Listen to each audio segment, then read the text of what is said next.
Good morning.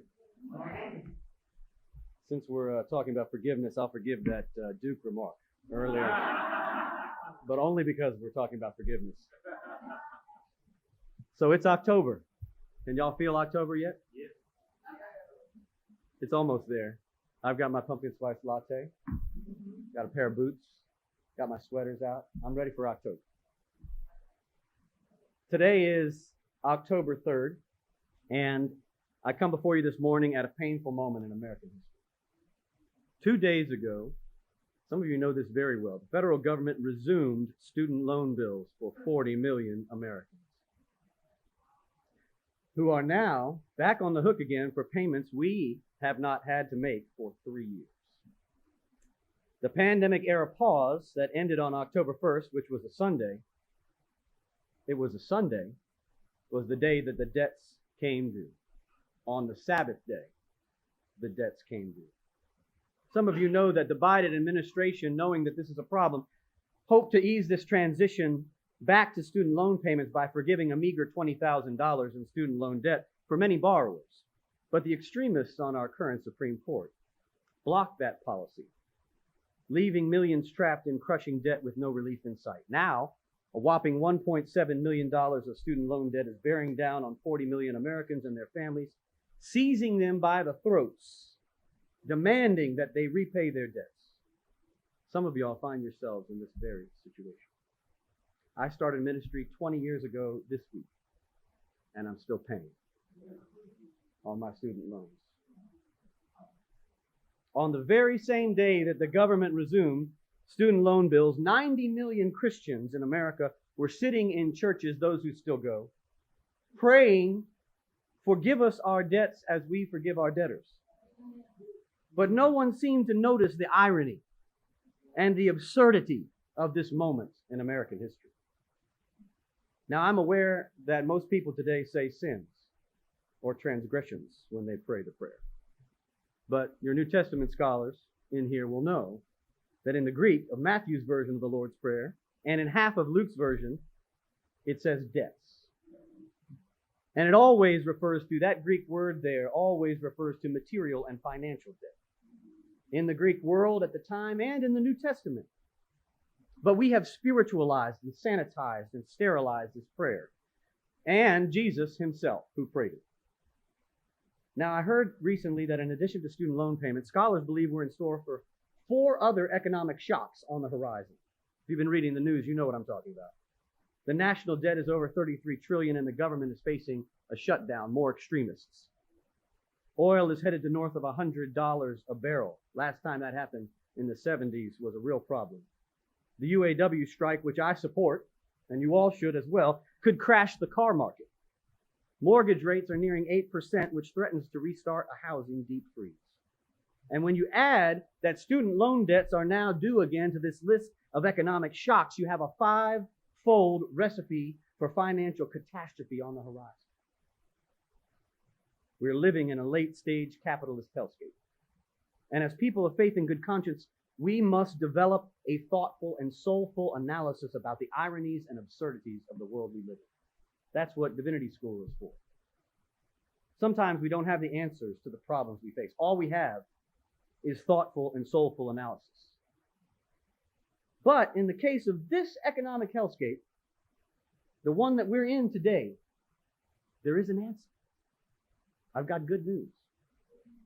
Now, I admit to you it's an old answer, a neglected answer, a scorned answer, an answer many have rejected, but I believe the answer to the economic crisis we find ourselves in today is jubilee. Keep praying.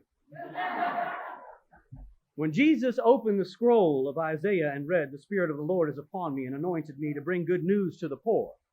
God has sent me to proclaim release to the captives and recovery of sight to the blind, to let the oppressed go free, to proclaim the year of the Lord's favor," the audience knew exactly what he was doing.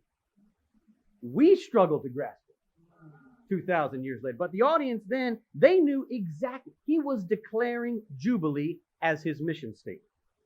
The ancient economic practice laid out in Leviticus 25, where God commanded that after 7 cycles of 7 in the 50th year, the people would blow a ram's horn, as we heard today on the Day of Atonement and proclaim a jubilee, which required the redistribution of the land, the forgiveness of the debts, the release of captives, the liberation of all the oppressed, and freedom for everyone who was enslaved.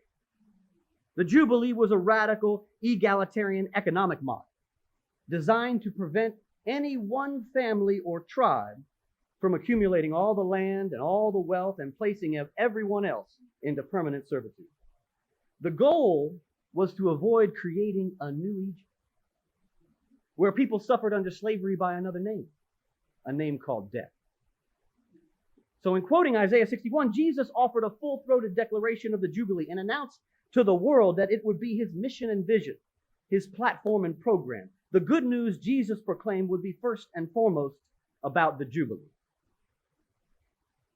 Now, when I was in divinity school, somebody say to your neighbor, when I was in divinity school. Yeah? When I was in divinity school, the scholarly consensus was that the Israelites never practiced Jubilee. And therefore, it was not an important concept. I was told that it was anachronistic, unrealistic, impractical, irrelevant, and at best utopian. Well, you can't believe everything you hear in divinity school. I mean, I went to Duke, so I have to say that, right? You can't believe everything. You can't believe everything you hear at divinity school, right? This is only the beginning of your education. This is just the beginning, right? Several projects, research projects over the last 30 years have changed everything we know about debt forgiveness.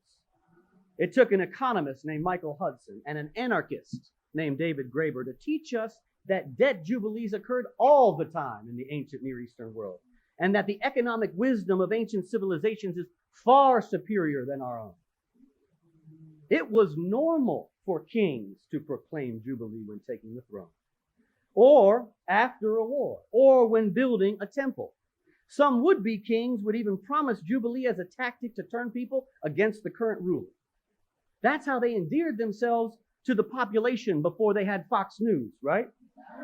So we all learned in a school, you remember, about the Rosetta Stone? This summer I was in London and I went to the British Museum, a place of horrors and theft. But anyway, I was there and I saw the Rosetta Stone, and it was beautiful and it was an amazing experience. And we all learned in school that unlocked the Egyptian language so we could all understand what hieroglyphics mean. But did you know what's on the Rosetta Stone?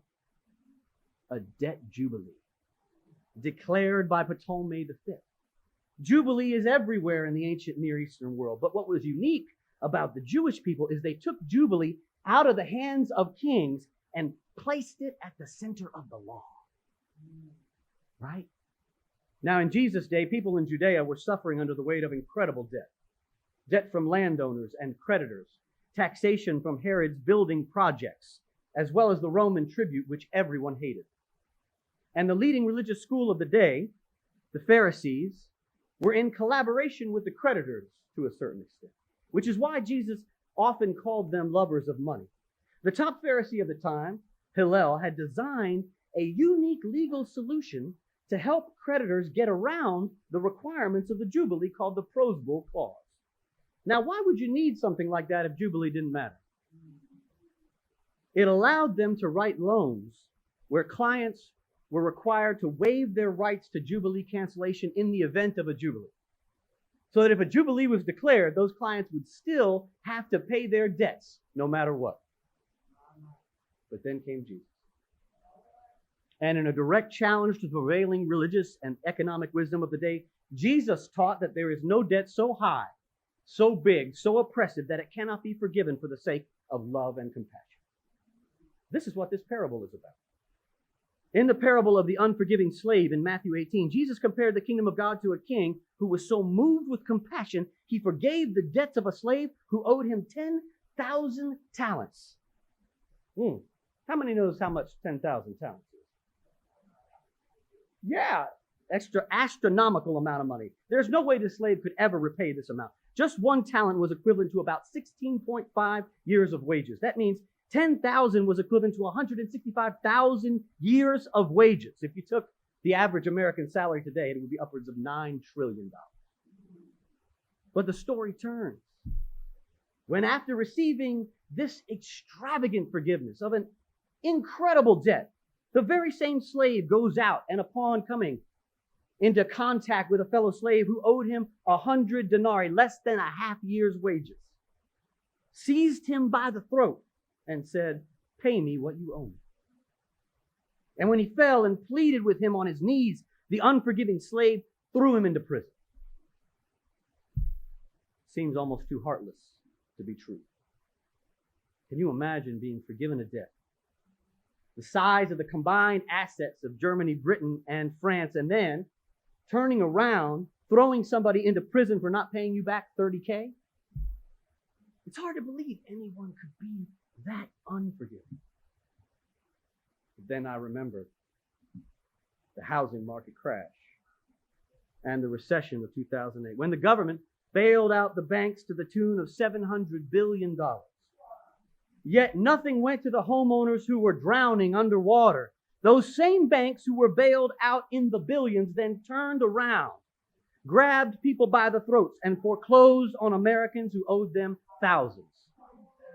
I remembered a study I just read recently that showed that North Carolina hospitals are now suing thousands of patients for medical debt. Between 2017 and 2022, hospitals sued 7,500 residents over medical debt, and they won $57.3 million from those residents. And during that same period, those hospitals were getting millions of dollars of our money, property tax breaks from us, from taxpayers. Institutions supposedly in this world committed to healing and medicine are getting millions of dollars of handouts from taxpayers and then turning around, grabbing those same taxpayers by the throats until they pay their bills back for medical care that is already way too expensive than it should be and should be free to begin with. We live today in an unforgiving world. So we can understand this parable. A world riddled with debt. And the problem is not that we don't believe in Jubilee. The problem is that we believe in Jubilee only for the wealthy. But the Jubilee that Jesus instituted, that was instituted in Leviticus 25, was instituted to prevent people from becoming so wealthy that others become so poor. Because there's enough to go around for everybody's need, but not enough for everybody's greed. The parable of the unforgiving slave is about an unforgiving world that needs to change. Or look at the end of the story. Catastrophe is on the horizon. The forgiveness of debt, it turns out the ancients have taught us, is essential to realigning an inequitable society. And if we continue to be an unforgiving people living in an unforgiving world, our debt will have disastrous consequences for all of us. Not just the debtors, but the creditors as well. Jesus not only had a preferential option for the poor and oppressed, he was a debt abolitionist. And the reason it was countercultural in the first century is the same reason it's countercultural today. Our society holds an old, dogmatic belief that debt carries a sacred moral obligation to pay. We live in a society that believes in the sanctity of debt over all other things.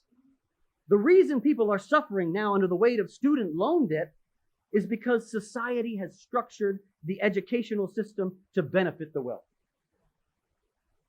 So we have to proclaim the good news of Jesus here in this story is that debt is not a sign of failure. Debt is not a sign of weakness. Debt is not even a sign of poor decisions. Debt is the result of how the system was set up. No other Western nation in the world plunges its people into overwhelming debt simply because they want an education. Or simply because they want to get a medical procedure or food. There are talking heads in our world, and they want to try to convince you that people in debt are somehow morally inferior and should be required to pay their debts back or face criminalization, poverty, or death. But they are privileged liars. And they have no understanding of who Jesus was or what his mission was in the world. In opposition to a society hell-bent on the sanctity of debt, Jesus believed in the sanctity of people. Amen? Today, the average American household debt is about $102,000. Most of that is in housing. But the next four highest are student loans, which has passed cars now, student loans, car loans, credit cards, and medical debt. And for 30 years, productivity has been soaring for corporations in America, yet wages have been stagnant and going backwards. And that's what has caused debt to go through the roof, because it's the only way now that people can afford to live. And if we're not careful, it will destroy us all. Aristotle believed that debt bondage is the primary cause of social division in any democracy, and that divisions between debtors and creditors will eventually lead democracy to evolve into an oligarchy, and then an aristocracy, and eventually complete destruction. We've seen it before in history. When Jesus taught his disciples to pray, forgive our debts, he's not being metaphorical or overly intellectual or spiritual, but literal.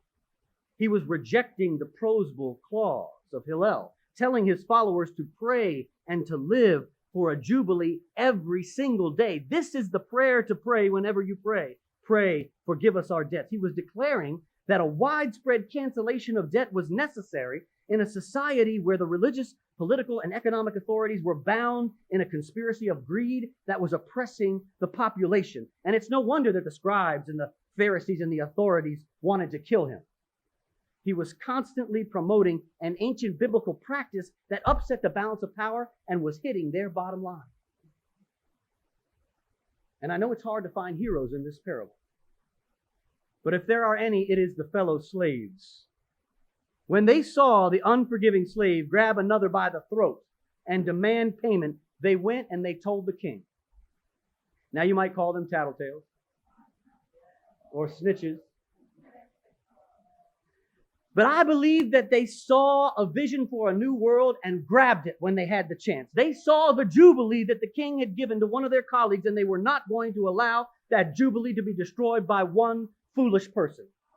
They decided they no longer wanted to live in an unforgiving society where people were callous and indifferent to the plight of the poor, can go around grabbing people by the throats and demanding repayment and sending them off to prison. They decided that they had lived far too long in a punitive, debt-ridden society, and they wanted something better. They wanted to be free. They wanted jubilee. What about us?